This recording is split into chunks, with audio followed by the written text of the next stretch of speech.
Microphone check 212. Ladies and gentlemen, welcome back to It's the Bearded Man podcast with your favorite, the world's favorite bearded man, Bob Bay. Today in the building, a very beautiful looking bearded man, Connor Woolpert.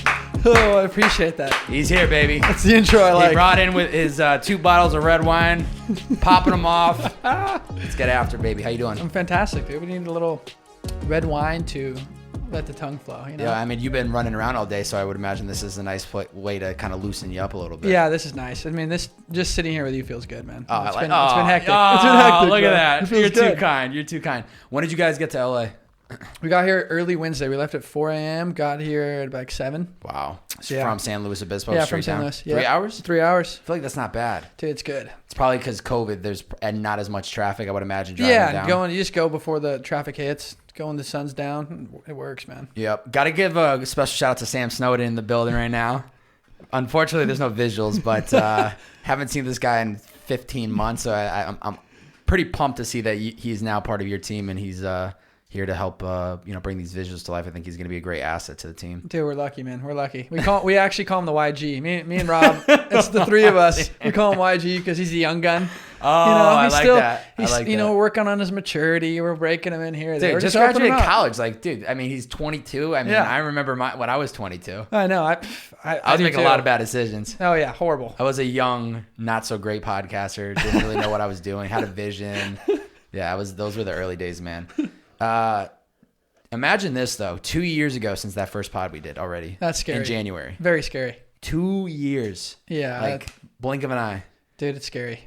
What are some of the biggest things you think have changed the most about you? A lot. Yeah. I mean, dude, it's been crazy, man. It's thinking back when we were cruising down here, I was thinking about it more like, man, it's been so long. And like it feels like yesterday, truly, but yeah. At the same time, personally, I think a lot of things have changed for me. And I mean, whether it was work, like whether it was me personally, whether it was like my priorities, whether it was my mindset, like just drastic changes for me. So do you kind of remember where you guys were at with Adventure Aide around January 2019? Like, yeah. Was that like big growth in the company? Yeah, high acceleration, fast moving, a lot of people doing a lot of things. Yeah, just the pace was so fast. You know, it's like it was hard to understand what was always going on. You know, you're just so caught up in it, and like I said, I think it made me kind of let time fly in a sense and be like, shit, dude, that was 2 years ago. Like, damn, that felt like yesterday. Oh, I scary. believe it. And scary. I think it was probably the fact that you were living with some of the team too. I don't know if that was for most of Adventure Aide, but I feel like that's also makes probably time fly quicker because you're working with the people that you're building something great with. So I feel like that just probably makes time feel like this one continuum and there's no break between in office, not in office or whatever. Yeah, it was definitely hard. I think learning how do you get outside of the work when you live with the work all the time? And I think everyone struggled with it. And I felt responsible for that. It was my choice. And I kind of guided us in that path. But at the same time, I was like, man, I think I built bonds with people that I never would have had. And I think it brought a lot of people who, would never have met each other really close together. Yeah. And I think we went on a journey that, again, like, I don't think a lot of people can say they have been on. And I mean, like, dude, a lot of ups, a lot of downs. But at the end of the day, it's like, I learned a ton, and even more so, like, having those bonds. And, like, I was in the trenches with a lot of people, like, it was fucking war. Like, this stuff was hard, man. It was hard, and it was taxing. And so, like, being able to have those people, you remember those things, and I always appreciate it. At the peak, how many people were on the team?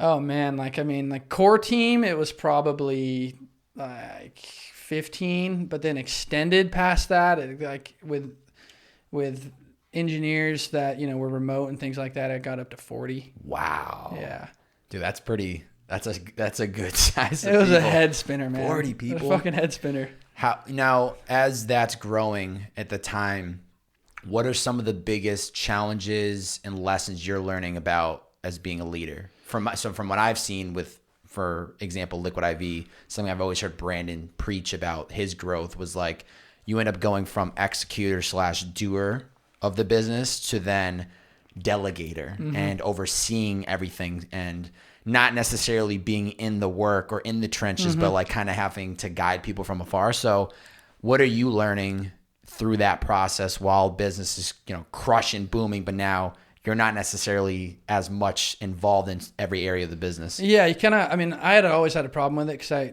I always leaned on creative. Like I loved creativity. And so my creative side always would, perfection. I always demanded perfection, like visually, aesthetically, whatever it might be. And so I always had the hardest time, like letting my hand off the gas and be like, no, I can't design that. Like, okay, don't do it. It's not worth my time. Or that's not what I'm good at. You have someone else who's here to do that. Yeah. And things like that. So I think I always had that challenge. And then, Brandon's a great example, obviously building something from nothing and seeing that meteoric rise, and then being able to change himself and how he needs to manage people, how he needs to lead people, how he needs to even value and manage himself. And so, for me, it was that balance of trying to, I got to take my hand off the creativity. It's okay. Like people are really good at this too. They're better than you at it. Like you're good. Trust, like you're working with them because you trust them. Yeah. So I think that was big for me. And then more so, I think for me, I always wanted to like go above and beyond. And like, I was super open with people I worked with, like about me, who I was, what I did, what I cared about. And I would try to be more than someone they work with. Like I tried to be, a friend, like someone they could see as a family member. Like if they were in a time of need, I would be there for them. And I think the reason I always wanted to do that, and I never was taught really to do it, I just thought that, if I could they could have that trust in me, they could always know that I have their back and they're always going to, work harder for the cause. So I think that was something I always cherished and I still do. And it's something, I think not a ton of people do because it is challenging and you cross a lot of boundaries that I think a lot of people are afraid to cross. Yeah. But at the same time, for me, it was worth it, man. Like I said, like I always feel like I have those bonds. Like they weren't people I just worked with. Like I still love them to this day. I check in with them. I'm talking to one. I text him right now. Like it's like that stuff. They matter to me, and like totally. I love to hear what they're up to. And so, I think those are big things for me. And I think even just more so, I think as someone who started something and then kind of started to see it evolve, the biggest challenge for me now looking back, and it's took me a long time to kind of digest, but was I put myself into it. Like I had a very hard time separating who I was from the product, from the project, from the company, because I had thought it was me. Like it was an extension of who I was. And so I had this strange bond to it that would kind of hinder me and hinder the business as well, because it would make things would get emotional. So I'd have an emotional attachment that I shouldn't have, that made logical decisions hard to make because I believed that, it was I had to do this. Like, this is me. If I don't do it, I'm a failure. Yeah. And so if the company doesn't go well, then no. It's not the company that failed. It's me who failed. And that's a reflection of who I am. Yeah. And so it took a long time for me to look at that again and be like, that is ridiculous. Like, you should never think like that. And I think for me, it was because I started it when I was 18. So my maturity wasn't there and I didn't really know what I was doing. Yeah. So I kind of went into it with the mindset that probably wasn't healthy. But, again, like, I feel so blessed because it's all learning experience, and like I wouldn't have it any other way now. Yeah, I mean it kind of goes back to what you were talking about earlier about some people make it at 22 and some people make it at 30 or whatever. But I think at 18, had any of us had that type of success and starts to like see growth in a business, you don't know what you're doing. Like you're gonna be emotionally attached. Like when I think about who I was at 18, again, if I was building a business or something like that, like I wouldn't have been ready. I would have been all in, and if something didn't go the way that I thought it was gonna go, I would have beat myself up about it. But I think that just ends up becoming a lesson that you learn from it, and it's probably just a way that you've been able to carry it outside of the business too, probably into personal life or to other areas where it's almost like a meditation where you have to take yourself out of the equation because you being in it doesn't help, and factoring that doesn't allow you to see everything at a higher level. So 100%, you're stuck in the weeds. Yeah. And like your self-awareness isn't there. Yeah. You lose a lot of things that I think make a great leader and just make a great person. Yeah. Because you're so stuck in it. And I think, I told these guys too, they know it because a lot of what we're doing now is a reflection of what I went through and kind of where I've guided myself now and how I feel now and kind of, what me and these guys all relate to. But I think I went into Adventure Aide now, again, like this took just a lot of time for me to actually digest and understand. But I think I went into it with a mindset of, I just want to be successful and I really don't care at what. And so I realized that I wrapped myself up in something that I thought that I would just told myself I'm passionate about when I truly wasn't. And I realized like, wow, I only wanted to do tech or do this outdoor related technology because I truly just wanted to be successful, and I wanted to be successful at all costs. I didn't really care what other things suffered. Like that was just my only priority. Yeah, I'm gonna challenge you in a second, Sam. Do we want to change? Do we need to bring that back up, or does it not matter for visuals? It's fine, cool. But I hear you on saying like was Adventure Aide actually like was it just you looking for success, or was it you actually doing something that's bigger? From what I can recall, and you can tell me if I'm wrong, from the first podcast that we did, which I have not listened to since it came out. Yeah, it's been a while. I can't go back and re-listen to old projects because it just if I could just listen to the audio of you talking, I would do it. But if I have to hear myself talking, like, you're full of shit, get out of here. But tell me if I'm wrong, that Adventure Aide was inspired from you kind of going through some of your own personal dark periods and looking for a way to get out. And then it kind of was like, it kind of stemmed this idea, and then it became something bigger. So I hear you, but I also feel like there was some true passion inside of you for why you created Adventure Aide. 100% correct. Yeah. I don't mean to say I wasn't passionate about the endeavor. I wasn't passionate about the project, about the journey. What I mean was the concept itself wasn't like an authentic reflection of me. And so I totally agree. Like it definitely, I've worked on it when I was at a hard time in my life. And I think that was a big part of why I was so like ingratiated with it, and why I felt like it was part of me. But at the same time, it was the other side of the sword was like, this isn't something I actually truly care about. Like big picture. Yeah, big picture. Like Key. I was my mindset was, I just want to sell this at this price and I'm done. I don't even think I told anyone that. Like I think I just told, it's one of those things that's just always in the back of your mind. Like that's just what I want to do. Yeah.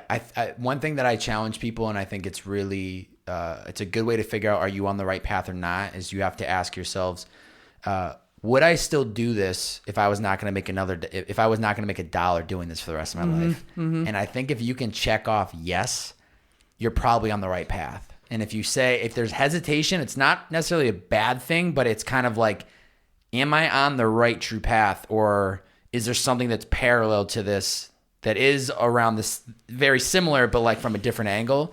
So I almost feel like that's like a challenge sometimes too, is you have to ask yourself, would I actually be doing this if I could not make another $1 doing it? That's 100% accurate. Like that's why I feel so lucky to be, like I said, working with these two guys here, and like actually for the first time in my life, I feel like I'm in the right place doing the right thing at the right time. And like, this is just authentic to me. And like, there's no success equation to it. There's no monetary equation to it. So like, I just want to do something I care about. And like that truly is a reflection of who I am, and allows me to put myself out there exactly how I see myself, and not in any fake bullshit way, and like before, like with Adventure Aide, right? Like I was looked at as like an outdoors guy. It's like, I'm not really an outdoors guy. Like, sure, I love the outdoors. I do. Like, I love camping and all that shit. But like, is that what I crave? No, like not at all. And so it's like all that stuff kind of built up for me. And again, it took a long time for me to realize it. But it's like now after a lot of reflection and like kind of, I felt sorry for myself for a while about how certain things went,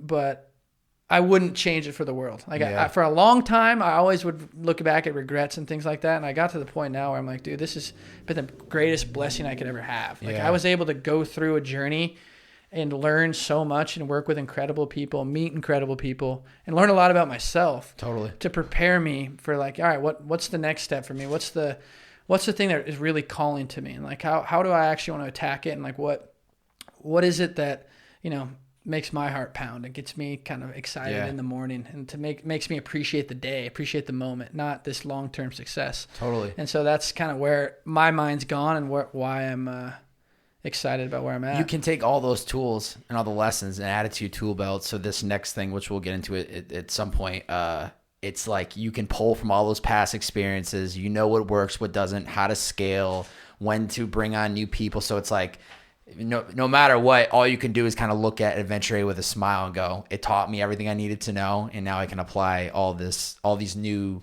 lessons and the do's and the don'ts to this next project, which is just going to help you execute this at a higher level much quicker. Without a doubt, man. And like the education's so big, but then even more so is the the personal, passionate side of it. Like I feel so much more emotionally and like mentally in control of myself and like of what I want. Versus before, it was so scrambled, right? I was so lost in the hustle of it. Yeah. And I kind of just lost in the work, and all those things. To where now I finally feel like I'm on a path that I want to be on, and I accept myself for who I am. And like this is what matters to me. And I'm not afraid to admit that. I'm not afraid in any respect. And so it's like, it's just exciting to be open to those opportunities, not trying to do too much, not trying to think too far ahead, and just being like, dude, I'm just going to create and do exactly what I want to do, and not really, no pun intended, not really give a fuck what anyone else thinks. That's the key, brother. You got to do what makes you happy, baby. Yeah, I know. There's a couple more things I want to touch on Adventure Aide, and then we'll get into some of the newer stuff. But I'm curious, and I've given you props for this many of times, how well you guys executed like the documentation of like the behind. Not only was I think visual content important for what Adventure Aide is and was, because you're showing like people outdoors and like they're doing these activities, so you have to show people the service or what they're paying for. But I really respected and appreciated like the behind the scenes of like what you guys were showing of like the team and the growth. And that wasn't something that necessarily was going to help people want to try the app. I don't think. No. But I think it would make it would make it more personable because people are like seeing you guys behind the scenes of it. You mentioned earlier like the creative stuff that you love. So why was that so important to you to like document the growth of the company and like show people and tell people the story of it as you guys are going through it? Yeah, because that's a lot of things that companies don't do. And I even told you when I got this job with Liquid IV, it was to build like a behind the scenes team, and I was using your content as pitches to the team. Like this is where we need to go. Yeah. This is what we need to create. Mind you, these were you guys started documenting that early from the jump. Liquid IV I was coming in at like 7 years in on the business. Like we don't have like 7 years fast, but we can capture the next 7. Yep. So why was that so important to you to document? I mean, dude, I would never take credit for what other people did. And I think, like I said, dude, I didn't know. I mean, people think it's cliche to say and stupid, but like I didn't know shit when I started doing this. Like, dude, I learned everything as I did it. And like that whole concept, it was the brainchild of Casey from my team. Casey Stewart, shout out, bro. I hope you hear this, man. He's talented, man. He is, bro. He's talented. He is. And he had an appreciation for YouTube and documentation that I didn't understand. Like I truly did not understand it. And so as we started doing it, and he just kept harping on me, like, we got to do this, we got to do this, we got to do this. I'm like, all right, dude, let's do it, man. Like I'm not holding it back. Let's make it happen. And I think through that process, I learned a lot from him, and I learned a lot from the content that we were creating. I'm like, dude, all right, I get this now. It's not about, these might not sell anyone on going on an adventure, but it really takes the curtain off of the company and customer relationship and makes it really feel like a community, because that's what we really wanted to do. Like, we just want to get more people outside. That was the goal at the end of the day. And so having that ability to be like, oh, these are real people living in like a house together, kind of like just scraping by, trying to figure it out.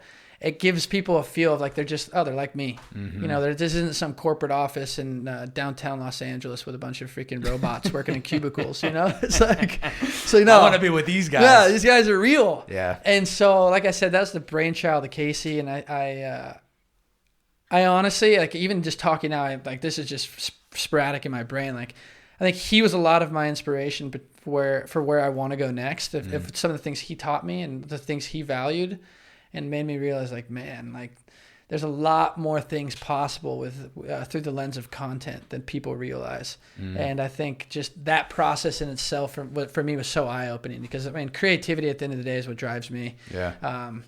And so being able to just take creativity in different ways. I started with like UI, UX, designing apps. I started, websites, stuff like that. But when I really saw content, the power of video specifically, it was like, okay, now I see something that I really want to gravitate towards, because this is the stories I want to tell, and this is how I really believe they should be told. Yeah. I mean, props to you getting Casey on the team, and I think that's the key to like real growth, is surrounding you with people that bring more value than you can in a certain area, whether it's the visual content or whether it's from a finance perspective or an organization or management. Like, I think sometimes people are scared to surround themselves with people that are smarter than them because they don't feel like they know everything. Reality, that's going to help you grow when you have experts in every area of the business, and it allows them to bring stuff to the table that you wouldn't have realized and you don't know. And so I think that's just a props of like however you guys connected it. Dude, it's 100% true, man. Like if you bring in a bunch of yes men, yes people, like what are you gonna get done? Yeah. Like what you're just gonna. You need people to challenge you. Yeah, it's an echo chamber of your own thoughts. Like that doesn't do anything. Like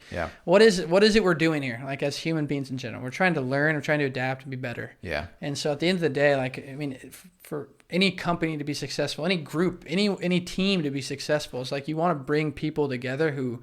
You know, truly, like if you're the leader, you want to bring people together who are better than you at certain things. Yeah. Like you want them to guide you. Yeah. And it's a relationship. All these people with their relationships. As a leader, all you're doing is deciphering the information and being able to make a decision. Yeah. Like you never want to stop someone from creating, stop someone from doing what they're best at.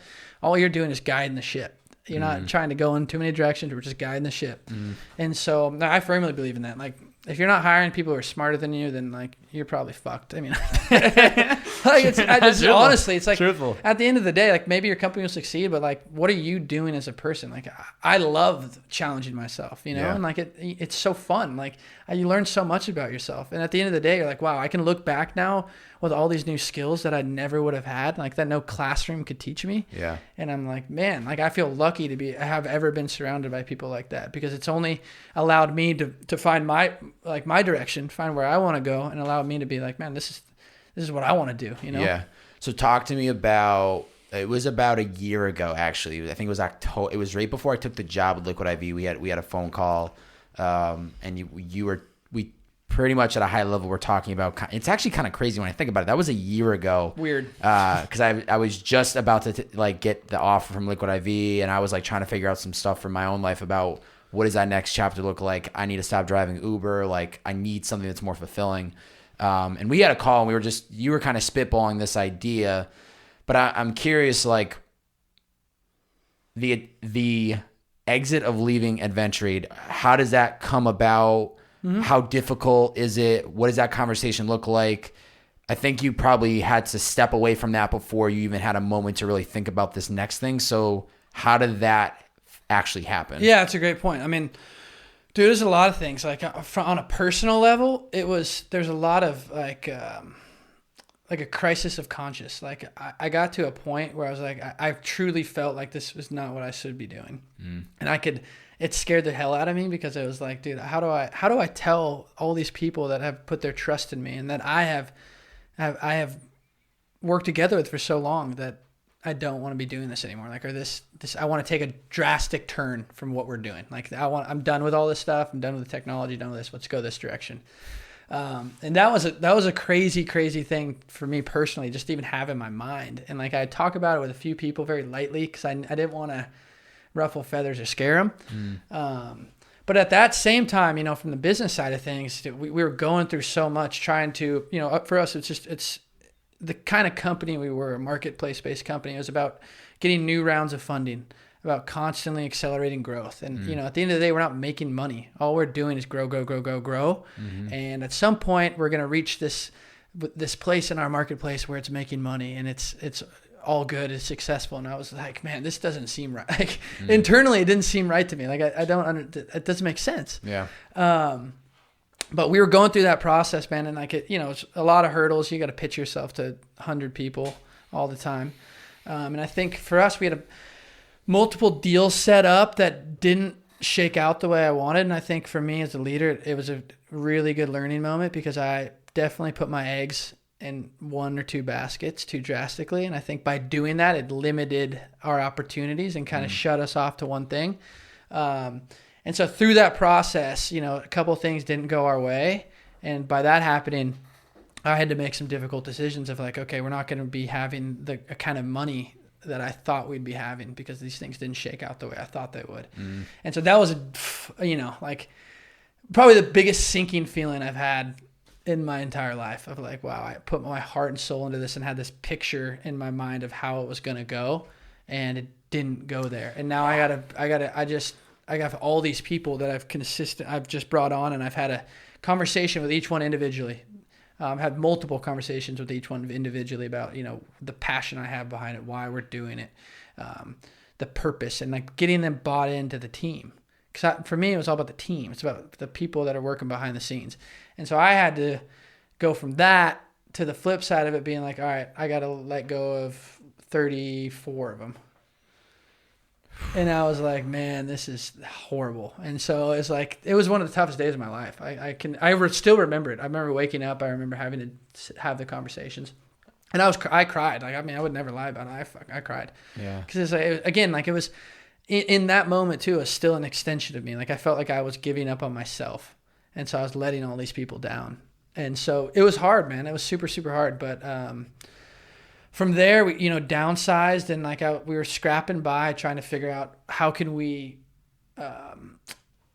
take this and maybe repurpose it or give it to, a company who has the customer base that can support a system like this, because they wouldn't have to spend millions and millions of dollars trying to advertise exactly, trying to market the hell out of it. And so we went through that process, and as it went, it was just, it got harder and harder and harder, and got to the point where it's like, all right, this I think I need to shelf it. Like I think this thing needs to be shelved. Like it's the only way this thing works without a large company involved is through, I mean, like no exaggeration. I ran a calculation. This took me like a week and a half. It was $40 million, and the thing would operate the way I wanted it to. And so it was like, it's like, how do you talk? Let's see if I can write you a check real quick. Like how do you talk to people about the rounds of funding you're trying to raise? And be like, no, it's going to work at 40 million. You're like, yeah, you're like, great. Like, fuck me. Like, sounds great. I'll see you at the finish line. And so it's like, again, like I was so emotionally attached that I was like, I'm going to go through any wall I have to. Like, I don't care. Yeah. Because I was so invested in like, this is me. This is my success. If I don't do this, I'm a failure.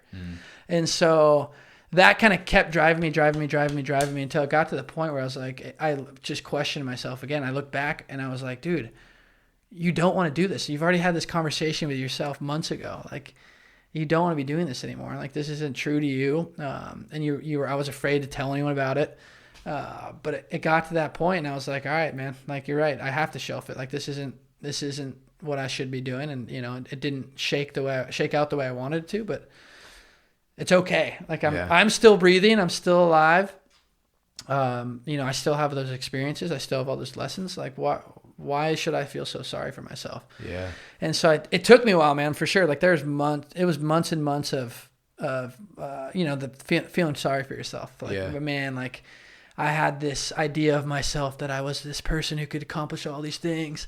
And then, my world shattered, and I'm probably a failure. People probably look at me as a failure, And, it took time to get myself out of that mindset. And I think, it just was that, again, it was that realization of like, I'm not the product. I'm not the company. I am me.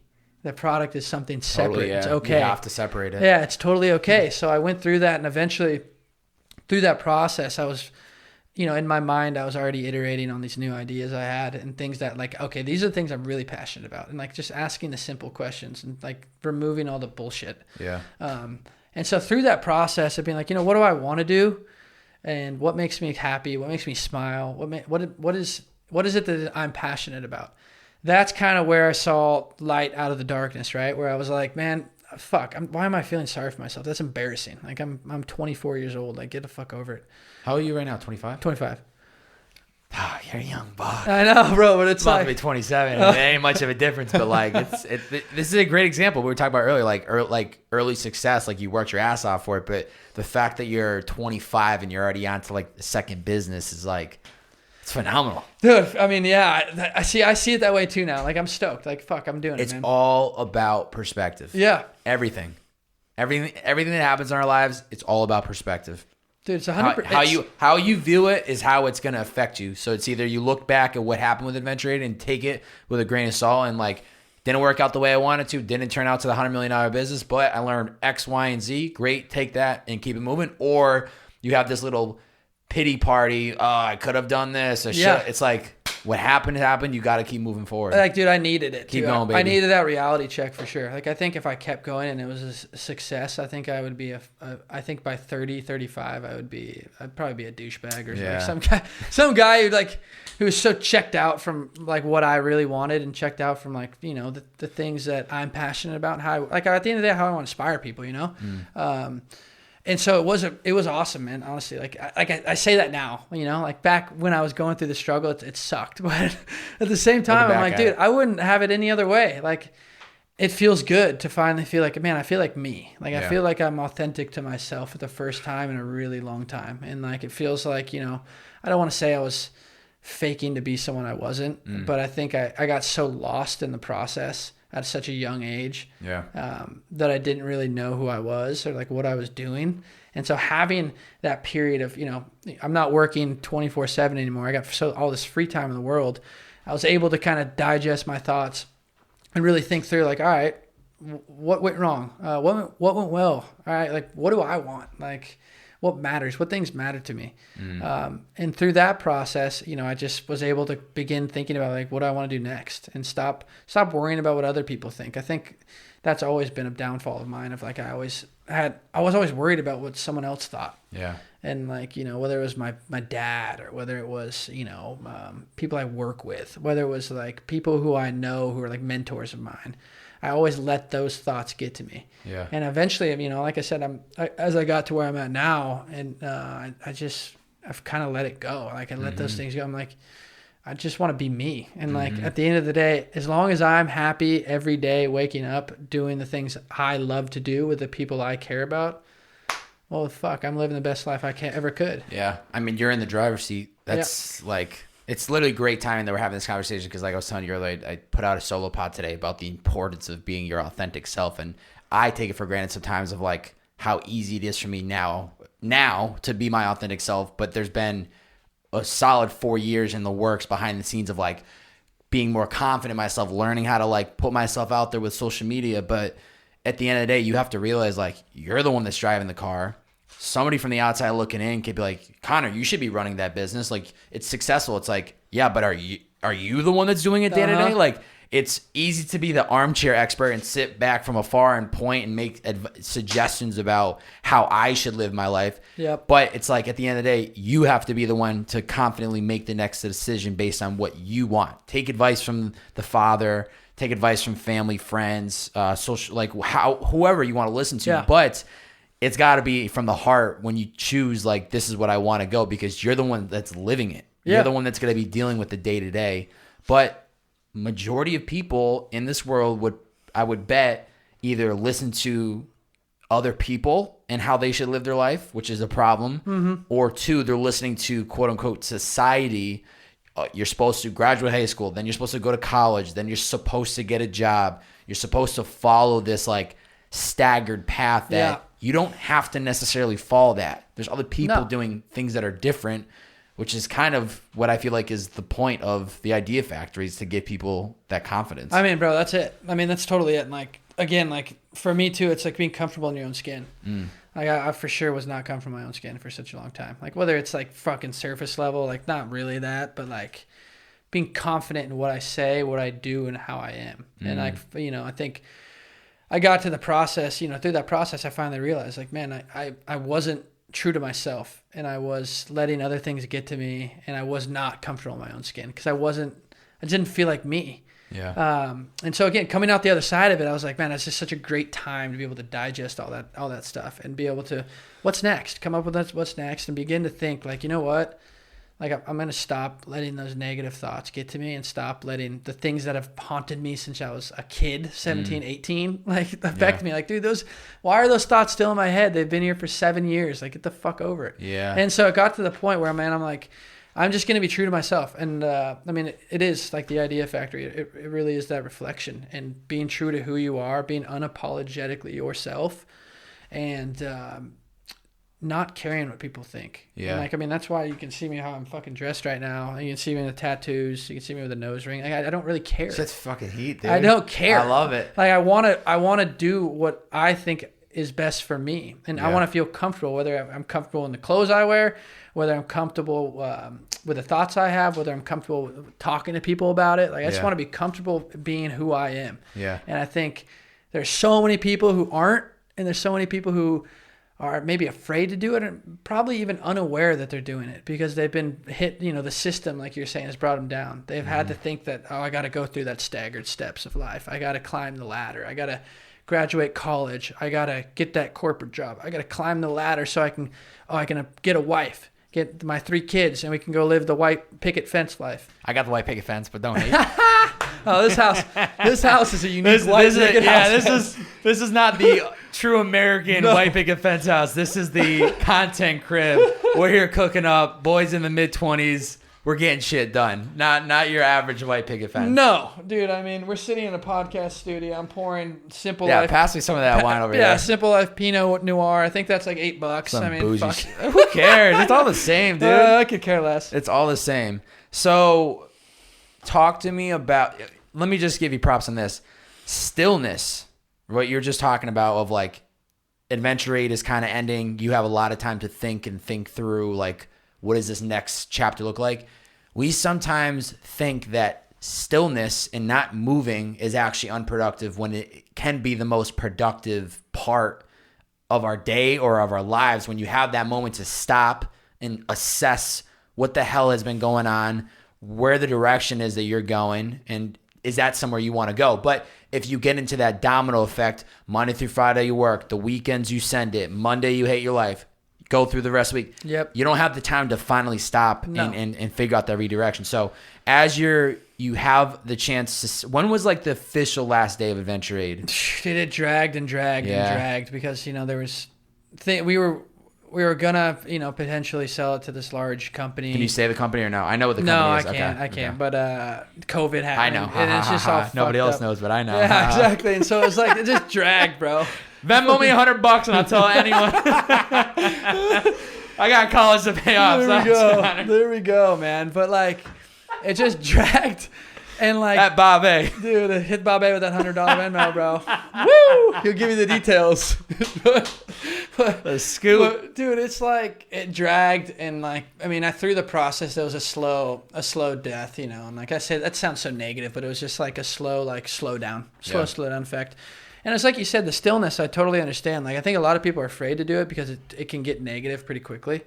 You're not in control of your thoughts. Correct. It can go down a really deep hole. It can go I've been down some deep holes, but for the best. Yes, exactly. It can go so many different directions. But I feel blessed that even when I was still and it was dark or sad, and I felt sorry for myself, I wouldn't have it any other way. Yeah. Because I was able to get through it, and now being able to get through it, it makes you stronger, it makes you wiser, it makes you see new perspectives and understand, like, man, I was living in a fucked up perspective, like a weird dynamic that was not true to who I was. Yeah. And feel blessed that I had that opportunity to be still, because it taught me, told me what was I doing wrong in the past and how I can be better.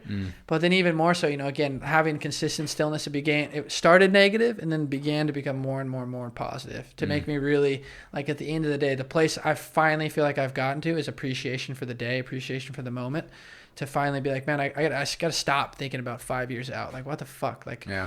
It's cool to have little goals, and it is important to, but I shouldn't dwell on them. No. It's like, I want to appreciate today. Yeah. I want to be focused on Amen. today, because life has passed me by so fast. And Totally. like, it feels like yesterday I was 18. Yeah. And now I'm 25. Yeah. And I'm sitting here thinking, like, man, I want to appreciate every single day. It doesn't even matter what I'm doing. Like, as long as today's successful and in its own right, like whether it means me kissing my mom, whether it means me calling my friend to check in, make sure he's okay, whether it's us working on a fun creative project, like it's just the smallest wins, and that makes life the best it can be, in my opinion.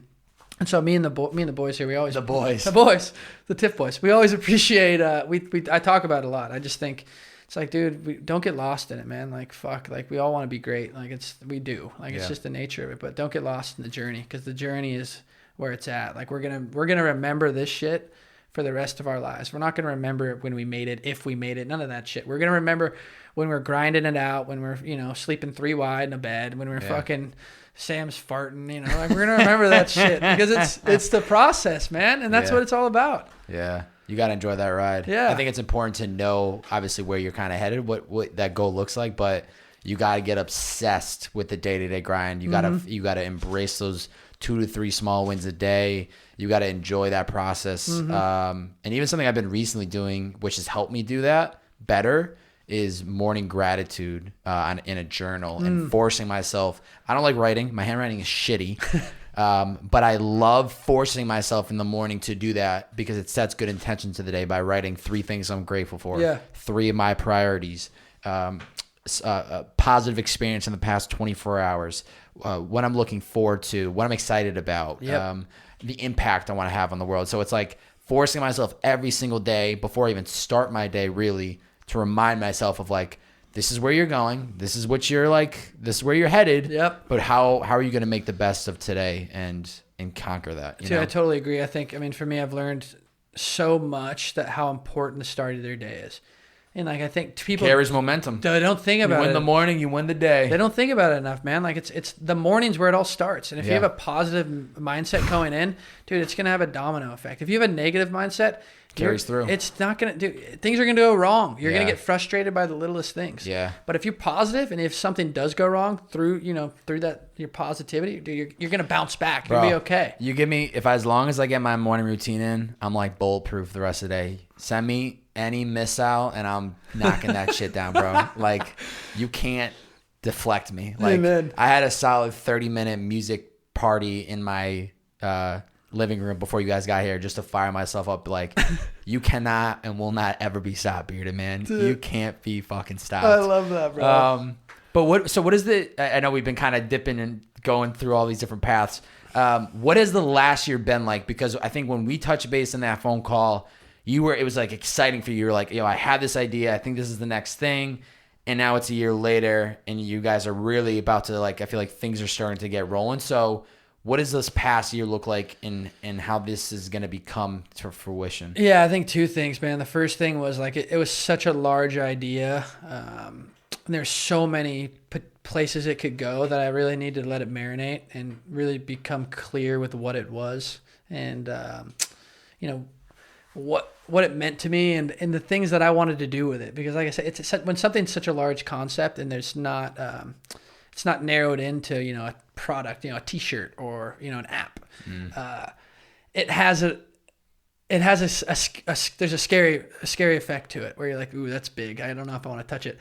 But by letting myself take a lot of time, like you said, a lot of stillness and letting it marinate, it really allowed me to have a lot of creative flow. And I feel blessed that, my parents, have had my back through the process and gave me that opportunity to be like, yeah, just focus on yourself right now. And like, I know you just grinded for years. And so like, take some time to enjoy, just think through. Yeah. And like enjoy what life is. And so I think that was a huge opportunity because it allowed me to have a creative flow that I didn't have before. I didn't have the burden on my shoulders anymore. I felt like I was free of it. And so that process really helped. And I mean, like I said, the larger picture is just personal growth. Like I needed it. I couldn't have asked for a better time. I think if I didn't have it at this time, like God knows where I'd be. But I think it has drastically changed me in the best way and helped me find who I am again and like make me realize like, all right, these are the things I care about and like the things that make every day special and the stuff that, makes me passionate to do what I do. So like, it's been a great year, honestly. Like in the past, like my 23-year-old self would look at what I've done the last year and be like, dude, you haven't done anything. You've accomplished nothing. Yeah. And like now I look back, I'm like, dude, it's been the best year I've ever had. Yeah. I've accomplished so much personally, mentally, even spiritually. Like I've been able to find my path. You meditating? Oh, of course. Yeah, of course I meditate, bro. And like, it's crazy, bro. It's crazy. Game changer. It is. And like things just seem to just come to fruition. Like you see, like manifestation, I believe in. Like, I'm not going to say you can manifest a Lamborghini or some bullshit, but like manifesting just positivity. And like, I was lucky enough to find, for example, these 2 guys. I'm sitting here today and like tell them like, here's my vision, even though it was super fucking rough. There was nothing clear and concise about it, and have them be like, man, all right, I kind of see that. And like, that's something I think I could do. I want to be part of. And then, having that team vibe again that I had lost because I think for me, like I appreciate it so much and being able to work with people as a much more mature version of myself and kind of know what I want and the direction I want, and now surround myself with the people who agree exactly with that and are aligned with that. It's just freeing, and it just feels like feels like things have began to manifest and we're in the right place at the right time doing exactly what we should be doing. And like we've had that the last couple of days. We've been down to LA shooting and just had weird moments, man, weird manifestation moments. Like Yeah. we shot with a guy yesterday, a pro soccer player. He was telling us about his brand. He was giving us this in-depth story of his life and how he developed the brand off of his life.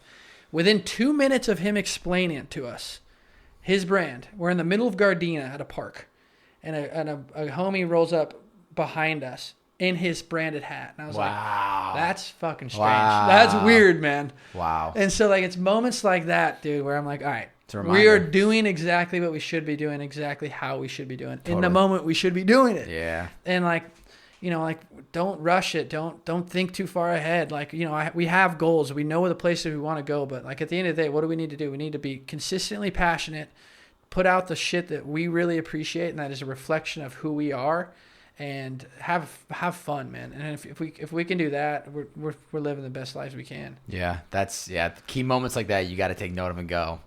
Something's cooking up here. Yeah. Whatever you believe in, religion, spiritual, like, things happen for a reason. Yep. People in the right place at the right time. Yep. There's a lot of ifs and whys, but you got to take it with some idea of, like, we're on the right path. Exactly. What is the pitch? What is the Idea Factory? Because I kind of have a taste. Yeah. But I want this is the official soundbite. So when it drops, I'm like, go check it out. Dude, I love it, bro. So what is the Idea Factory? So yeah, I mean, it's a great way. I love when people ask me now. But, like, I mean, the simplest sense, man, is, like, we all have ideas. We all have passions. We all have these things that tick in our brains. And at the end of the day, it's a lot of people keep it to themselves. They let those passions, those ideas go to the grave. And what the Idea Factory is, it's very simple, man. We have ideas, we create ideas, and we make it real. It is as simple as that. And when I say that to people, they're like, oh, what does that even mean? And, like, you know, it's that open for interpretation. I'm not trying to be specific. I'm not trying to pitch you on a product. I'm trying to pitch you on a mindset, pitch you on a brand, pitch you on a lifestyle, pitch you on something that, you know, that we all have, that it's all inside of us. And we hesitate to talk about, we hesitate to take action on because maybe it's fear, maybe it's because of, you know, the system, maybe it's fear of, you know, it's all these different things. And so it's an open concept, you know, and the beauty is it's visual storytelling. What the Idea Factory is, it is 3 guys who all have a very strong passion for telling stories and taking stuff that's in our brain and putting it into reality. And so for us, all we're going to be doing, you know, is creating content that inspires that idea, that shows people that, you know, you can take any idea and make it real. Like, you don't have to be afraid. You don't have to be afraid of what people think about you. You don't have to be afraid of failing. Just go for it. Like, it's the greatest blessing we can all have. And so a big part of how I explain the Idea Factory is how the content we're going to be producing. The first 5 videos, first 10 videos. You're really going to get a taste of what we do and how we do it. And so I kind of like leaving it up for interpretation, you know what I'm saying? And I kind of like people being like, what the fuck does that even mean? And, like, and the whole point, man, is it is up for interpretation because it's so individualistic. Yeah. And at the same time, man, it's like I said, it just feels right. And it almost is an extension of Adventure Aide in a sense, you know, because I always looked at that as, you know, we're working with the most passionate people who are doing what they love. Yeah. And so what the Idea Factory is, it's just amplifying that. We're just taking it from the outdoors and we're broadening it into every type of spectrum that you can think of: art, entrepreneurship, creativity. Everyone has it, you know. And so man, it's exciting, and like there's so many layers to it, and it's such a large process, and so that's what gets me excited. You can kind of visualize, like, year by year. Oh, without a doubt. I have it. It's very clear. As of now, would you label yourself as, like, a media company, or would you say there's going to be, like, a website rollout where there's multiple layers to that, or is that probably further down the line? No, so it's part of it. We're gonna have a website rollout as we launch, and we'll get people a clearer picture of what we do and how we do it. And so I would say, we're a creative company to start with. But there's multiple outlets that's going to go down. And so, I mean, the best way I describe it, I kind of use a metaphor for it, is like almost all businesses start as a product, right? We start as that first sphere of, like, we're a product. We created a telephone. All right, now we created a telephone. You know what we need to do now? We need to create a brand and market that telephone. Cool. We're going to go out and we're going to tell people we have the best telephone out there. It has the best service. You can get it. It works everywhere. Great. Like, you're selling one product and you created a brand around that one product. And the way I see it, and the way I see, where content, where we are in 2020, is I kind of flip that on its head. And the way I see it is, why would we not create a brand, create the marketing, create content around a lifestyle, around a concept that we all relate to emotionally, mentally, spiritually, that we all can build on, that something that is all within us, and take that and then over time develop products that people that are just a stem, an extension of that brand. And so people look at me when I say stuff like that and think, wow, like, oh, you're not going to make money for a while and you're just going to create stuff. I'm like, yeah, that's the point. Like, the idea is it's creating a community of people who all have this common ideology, this common belief in themselves, common belief to do things, and then begin to create multiple products off of that, not, just diverse, unique things. And so that's the ultimate vision. I mean, that's really what it is. And, for us, like, we already have products, already have things that are underneath the idea factory. We create content. That's the heart of what we do. I get it. But we also had a bunch of ideas, and I've already created an idea. We already have one. I just don't talk about it yet. I have a business that's almost ready to roll. Yeah. That's underneath the idea factory. And we're going to continue to iterate on that and have more and more of those. And at the end of the day, my goal is simple. Like, I want to help people take their ideas and make it real. And I want the idea factory to be a vessel, whether it's just for inspiration, if it's just to give you that little tick that you needed to go fucking take action and make it happen, or if you want to give us a call. Like, if Sam's got this brilliant idea, we're going to have a TIFF phone. You can call the house. We'll answer anytime. Yeah. But the idea is we want to help you take your idea and make it real. Help you with your business. Help you with your passion. Whatever the fuck it is, man. Like, I hope you're hearing my voice. Like, this shit matters. I keep going. This shit matters to me. And like, that's why I care about it so much. Is it is a true, authentic reflection of who I am and the values that I have as a person. Yeah. Well, I'm sitting here and I'm like, the light bulb has already gone off. Like, I totally, this is, the way you're building this is 1000% the smartest way to do it, is build a platform that emotionally connects with people on a feeling. You're not asking for anybody's money. You're asking for their attention and time to consume what you guys create. And through doing so, people get gravitated towards the idea factory, this brand, this idea that's so much bigger than everyone else. And then through that, you gain a community of 100 people and then 1,000. And you keep just bringing in, it's like a net. You're casting a net and you're pulling in people that like this mindset, like this idea. And then you're there to feed them different opportunities if they're interested, whether it's a clothing line, whether it is online courses, whether it's personal consulting, whether it's starter kits, whether it's like, I already know exactly what you're doing, and you're approaching it from the best standpoint, and I can hear almost some of the lessons that you probably learned through Adventure Aide and the power of social media and the power of media and getting people to think like this idea before you even start worrying about hiring a developer and hiring all these different assets that it's like we don't even have a market to sell to or offer these products to. So I get it. Yeah. And I think it's genius. And I mean, from a personal level, that's what that was the idea of Purpose in the Youth. The old podcast was like, understand why people do what they do, build an audience, and then find layers to monetize it. Unfortunately, that never really happened, but through it, I saw the upside. I met people like you. I met people like Brandon. I got a job through podcast, so it's like, I get it. And I think at the end of the day, if you create something with a bigger picture that emotionally connects with people and you're not asking for anything but their time and energy to consume, it's going to pay off in dividends as long as you continue to produce the content at a high level. And I'm sure you will with these two bad boy gunners over here. Exactly. These guys are the best, man. And like, I appreciate these guys more than ever. When's the official launch of the first 5? Dude, so ideally, we're looking at the end of this month. We're kind of playing it by ear. That's great, because this pod's going to roll out at the end of this month. Yeah, I mean, ideally we line it up. If it's live, it's going to be linked in the description. If not, people are going to be like, oh, shit, when's this coming? So I'll tell you the date. This will come out. What's a week from November 23rd? Anyone have their phone out? The 30th? I don't know. November 23rd is a Monday. Am I right or am I wrong? Pull it out, Sam. November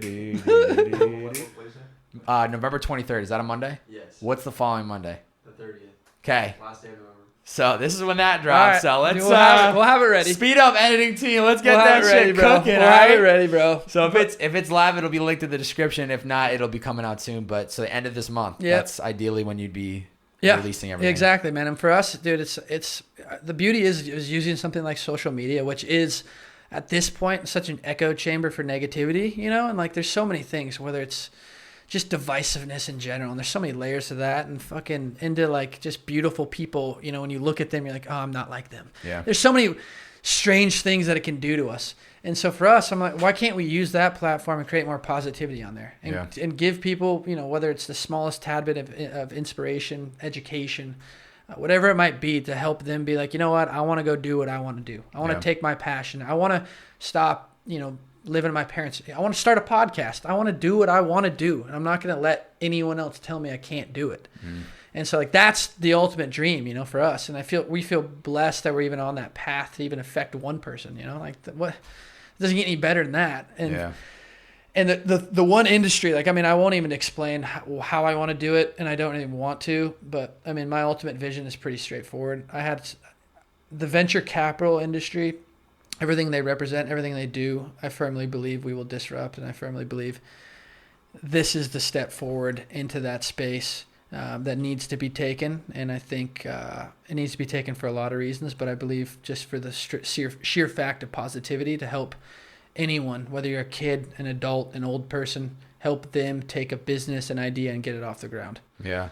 Well, I would imagine probably from experience that you had with the VC world, they don't care. They want to hear, obviously, what the pitch is, the vision, where you guys are going. Yep. But at the end of the day, they go, where's the spreadsheets? Exactly. What's the bottom line look like? What are your expenses? Exactly. What's your overhead?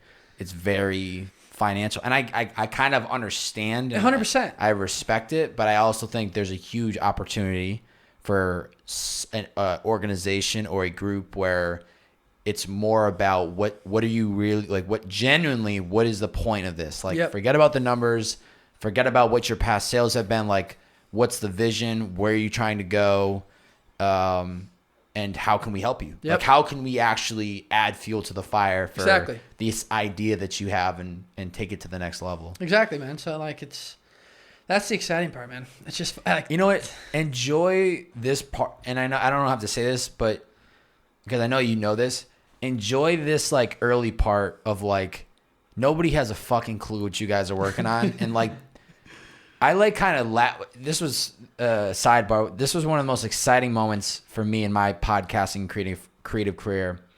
When I went from pitching before the first episode of Purpose You've ever launched, I was pitching business cards to my Uber passengers. Like, this podcast is going to be about unfolding the stories of entrepreneurs, designers, blank. It's going to be this. It's going to be this. And the moment that it stopped being it's going to be and it is was the biggest, like the most fulfilling moment for me, because I executed exactly on what I wanted to do. I had a very few people around me that were there to support me and help me. But if I look at from all the people that I knew at the time, nobody knew what I was doing. Mm-hmm. Nobody was like, in all honesty, when I wasn't there, they're probably like, what the fuck is this guy doing? He just graduated business school. He's 6 figures in debt. He's not getting a job. Like, why is he doing that? Like, go get a job, dude. Like, figure it out. But enjoy, I guess what I'm trying to say is enjoy this. And I know you already know this, but enjoy this process of like, nobody knows what you guys are up to. You, as the visionary, already know where you want to be at year 5 and year 6. And there's tens, maybe 100 employees, and this thing is worldwide. Like, I know you have that vision already, but kind of what we were just talking about earlier, enjoy the day-to-day. 100%. Because these are the glory days. These are going to be, and I love that you guys are already documenting it. Just enjoy this ride of like rebuilding something, because time is just going to pick up faster. Things are going to start to move quicker. And once you hit that go at the end of November, it's like, it's it. There's no more like planning and prep and behind the scenes. This is like, we're on. People are watching us. People want to know what we're up to. We tell them weekly content. We got to deliver on that. So I think I can already vision what this thing is going to become, and I'm here for it. And I think it's really important, and it's really kind of what I wanted to build at a higher level. And I think it's just going to be incredible with time. And I'm excited to see like you guys build this thing out. No, we appreciate that, man. Like that's the beauty of it, man. Like at the end of the day, we're just doing what we love to do. Yeah. And we get to share it we get to share in moments with incredible people like you, with people who are just passionate, man. Like, and it's just fuel to our fire, you know. Like we literally, me and the boys have been talking about it every day. Every time we stop talking with someone, we're like, dude, are you guys feeling this energy too? Like this is it, man. Like we're in it. Like we don't even have to release anything. We're in it. Like we're already feeling it, man. And like, it's beautiful. That's the beauty of it, man. And it's at the end of the day, whether people like it or not, it's like we're doing what we love, and we're unapologetically who we are. And, you know, I feel ready personally to like finally put myself out there. I always was, you know, more timid, I think, with Adventure Aide because it wasn't a reflection of myself. And it wasn't, you know, I was fearful of how people might view me and things like that. And so I finally am at a point where I'm like, this makes so much sense to me. Yeah. It feels real to me, and I'm 100% ready to be, you know, put myself out there and not afraid to have people react to it. Like I truly don't give a fuck what they think. I respect what they think, and I hope they can have, you know, just the littlest sense of, you know, inspiration or like, man, just respect for someone who just is excited and passionate about what they do. And so, you know, like I said, we're just blessed, man, blessed. And I'm over the moon excited, over the freaking moon excited, because it's just fun, man. It's just fun. It's just fun. Yeah. There's a small majority of people that will be able to look back on their life and say, I did a lot of things I wanted to do. Yeah. And to me, that's always been the scariest thing in my life. And I feel very fortunate because I was raised by two parents that continuously reminded me and supported me. Like, you want to graduate in college and drive Uber and start a podcast? Do it. Mm-hmm. You want to do that? Do it. But when those college loans come, you got to figure that out. When you have an apartment in Boston, you got to figure that out. Like, we're going to cheer you on. We'll be your biggest cheerleaders. But at the end of the day, like, you still got to step up to the plate and figure it out. So it's like, I feel very fortunate that I was surrounded by parents that were those hype man and hype women that I needed. Yeah. But there's not a lot of people that will live their life like chasing and doing the things that they really wanted. So I think it's incredible, and it's important for platforms like this to exist. And I could see where this thing's gonna fucking go. No, I appreciate that, man. I agree. Like you said, man, it's the journey is so important. Yeah. And like, you know, you shouldn't feel bad that maybe you're 30 and you're in a corporate job, but you have this idea for, you know, a business. You shouldn't feel bad that, man, I should have done that when I was 20.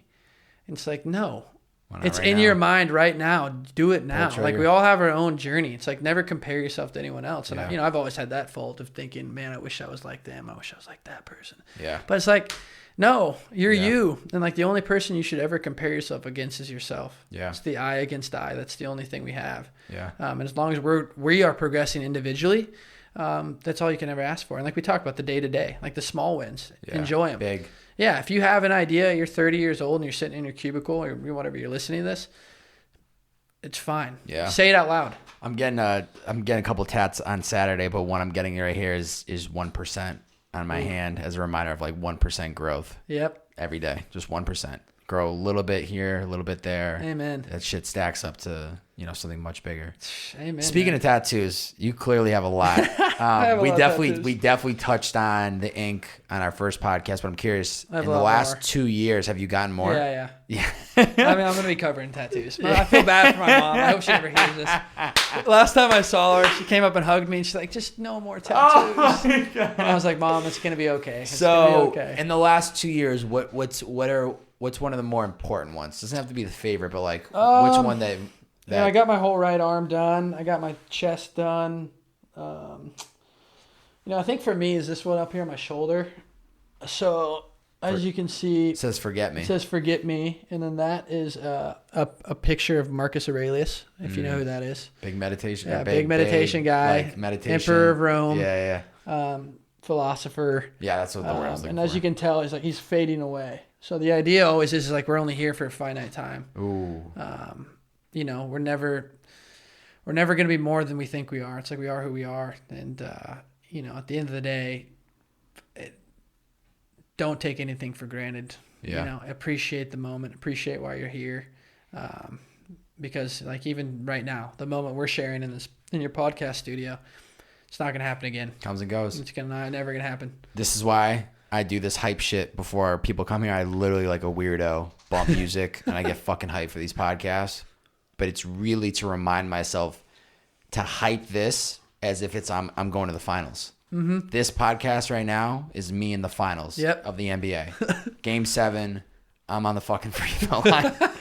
I'm hitting shots after shots. But the reason I got it, and I started doing this with Purpose in the Youth. Yeah. Like I started this way back. And the reason I started to do that was because I didn't want myself to ever get to a place where I just mailed it in. Like, oh, it's Connor Woolpert. Like, I've already podcasted with this guy. I know. I'm like, we're just going to kick it. Like, we're having a good time versus like, Justin Bieber walks in. Oh, shit. I got to like get pumped. So I would approach this podcast tonight the same as if Justin Bieber or any celebrity came in. Yeah. And the idea of it is, once again, to treat it like the biggest day. Yeah. This is the biggest moment of my day. This moment will come and go. But how can I make the best of it? And it's treating it like this is the best podcast that I've ever done and will be ever done. Yeah. And I'll do that for the next one and the next one. So I'm right there with you. Like you gotta just embrace and enjoy the journey of it all. Dude, it's so true, man. It is 100% true. If you don't appreciate the moment, I mean, what are you doing? Yeah. You're never present. You're thinking about the past, the future. It's just, you're never It takes time. here. It definitely takes time. Yeah, Tell you, like for people listening, like I've been meditating for the last 4 years and I've been continuously, especially during COVID, I've even had more time to do a lot of self-reflecting and inner deep work for myself. But it is a work in progress constantly. Dude, it is, man. It is. It's necessary. And it's funny. I mean, even my other tattoos, my whole, every piece of, every word on my arm. What is all the scripture? Like, what is all this? It's just funny, man. This is weird. This is going to get weird too. Great. This is all from Kobe. This is all words from Kobe. And it happened before. That's not weird. It happened in January or before he passed, man. which is strange. Which definitely was strange to me. Like I don't know. It was weird. I had a moment there because when I thought of it, I was like, that was when he passed, where I was like, that is this is something weird. Dylan, my roommate that isn't here, he's back home getting his whole sleeve done, and he just today got a whole Kobe portrait done. So sick. Yeah.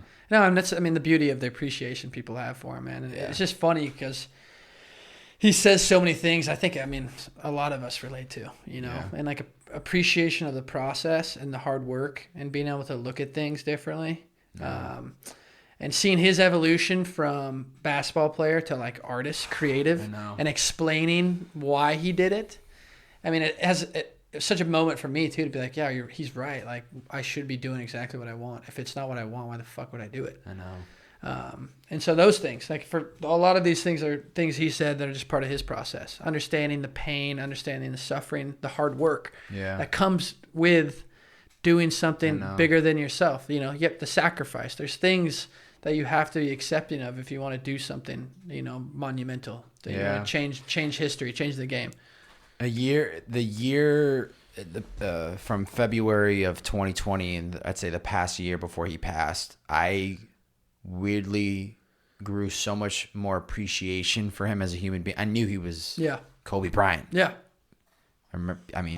Vividly remember as a kid on the East Coast turning on Lakers games, 10 o'clock East Coast, 7 p.m. out here, and just visualizing myself moving to Los Angeles. So I'd watch the Staples Center and like I was already thinking about it. I'd see Kobe. Yeah. But it was in the past year before he passed, listening to his interviews and listening to the way he approached life and the discipline he had for the game.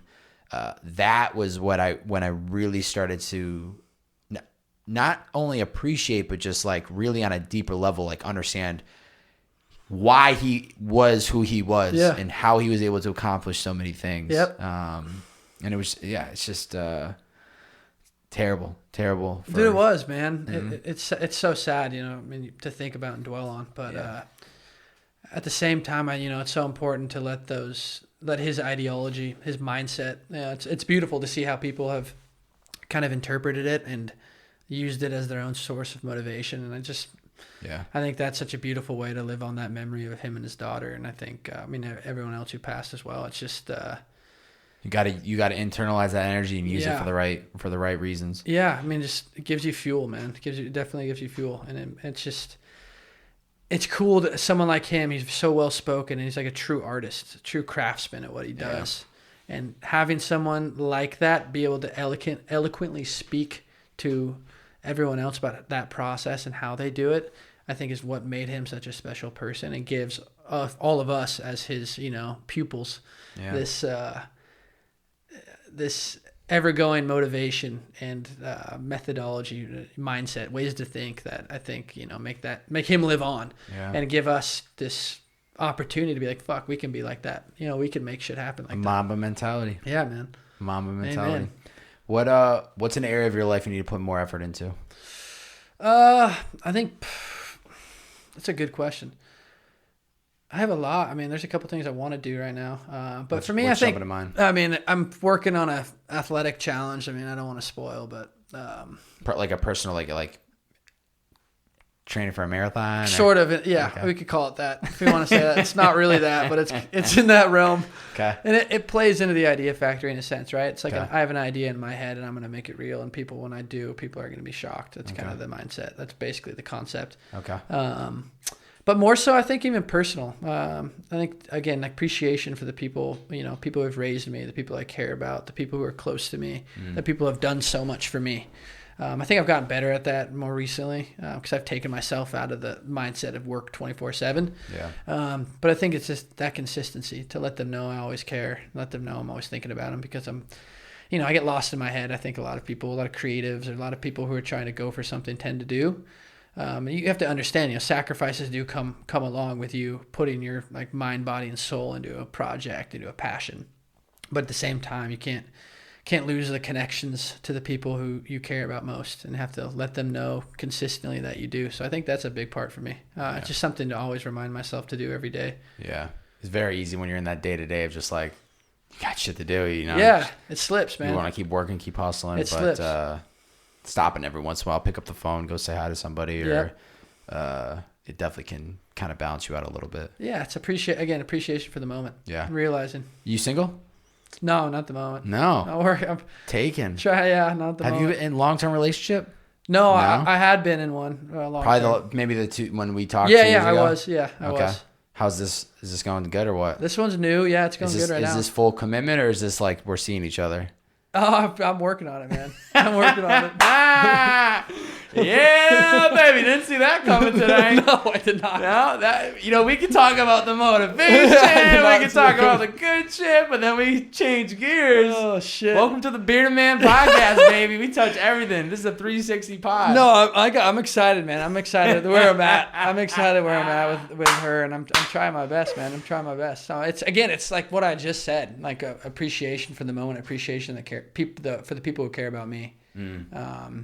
And so I'm trying my best to instill that more in myself, and not get so trapped in the passion, the projects. And I think it's created a lot of suffering in relationships in my life. Yeah, it doesn't have to be specific to her, but what's something that turns you on, or like is immediate, like not the right person for me? Are there certain traits or certain personalities? I think something that attracts me to people is when they're passionate about something, or when they have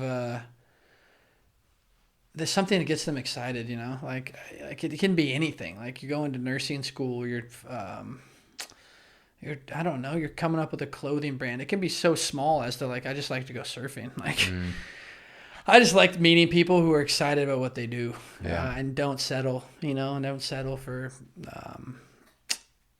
anything but their best. And like to me, that's just, I don't know. I find that so cool, and I think it like warms me up, and it's such good energy. Yeah.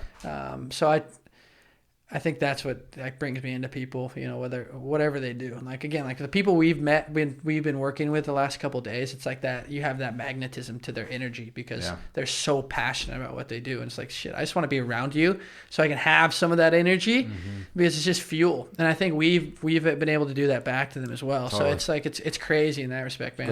It goes to and from. Exactly. And I'm so much more I think I've gotten a lot better at relationships more recently. And it's like in all aspects of life. And for me, it's like never about taking. You never take from anyone. It's just give. And, you know, when you do that, things just tend to work out and you just feel better, you know? Yeah. And so like, that's what I love to do, man. That's what I love most. Just when you feel good, when you give, and when, you know, a relationship feels organic and authentic, it's like that's the best kinds of relationships you can have. Yeah. I think the passion's the key. You got to find, you want, especially somebody like you who's a builder, go-getter, visionary. You need somebody who has that same excitement and joy about something in their life. So it's like you can both chase the things that you're really passionate about without interfering. And there's that energy. You're giving off energy. This person's giving off energy to you. It's kind of balances each other out. 100%, man. Are you familiar with we're wrapping up. Are you familiar with We Are Not Really Strangers? You ever seen that on Instagram?